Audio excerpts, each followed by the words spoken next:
ஒரு நாள் இரவு தியாஸ்ரீ வீட்டு மாடியில படுத்துக்கிட்டு நட்சத்திரங்களை பார்த்துக்கிட்டு இருந்தா.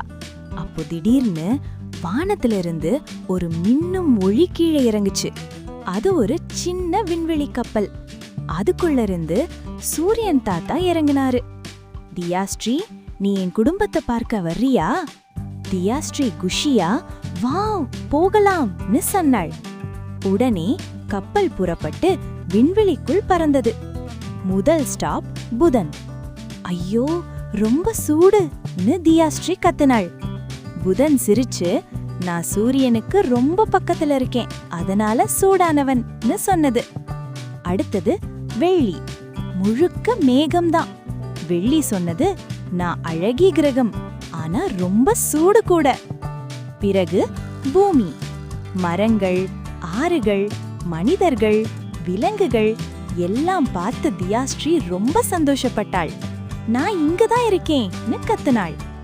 பின்னாடி செவ்வாய். முழுக்க சிவப்பு. நான் செவ்வாய், ஒரு நாள் மனிதர்கள் வருவாங்கன்னு காத்திருக்கேன்னு சொன்னது. பெரிய கிரகங்கள்.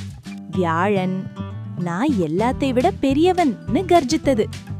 சனி, அழகான வளையங்களோட நான் விண்வெளி மாடல்னு போசு கொடுத்தது. யுரேனஸ், பக்கமா சாஞ்சு சுத்துறேன்னு சிரிச்சது. நெப்டியூன், நான் ரொம்ப தூரம், குளிர் ராஜான்னு சொன்னது. அப்போ சூரியன் தாத்தா சொன்னார், தியாஸ்ரீ, இவங்க எல்லாம் என் குடும்பம், எல்லாரும் என்னை சுற்றி சுத்துறாங்க, அதுதான் சூரிய குடும்பம்னு. தியாஸ்ரீ மகிழ்ச்சியா, எனக்கும் இப்போ விண்வெளி குடும்பம் தெரிஞ்சிடுச்சுன்னு சொன்னாள். அடுத்த நிமிஷம் தியாஸ்ரீ திடுக்கிட்டு எழுந்தாள். மேலே வானம், நட்சத்திரங்கள் மின்னிக்கிட்டு இருந்தது.